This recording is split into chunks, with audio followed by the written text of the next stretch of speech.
Hey everybody, my name is Marcus, and in this video I will show you a simple way how you can publish website in Editor X.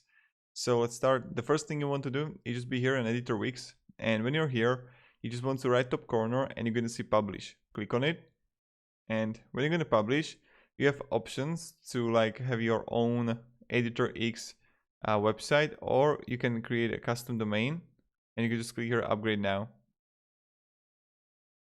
And now we have simple options to go with the storage space, video hours, and go with the extra,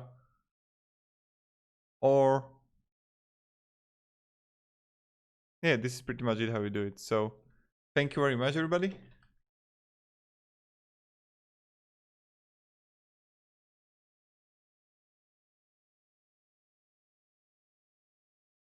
and goodbye.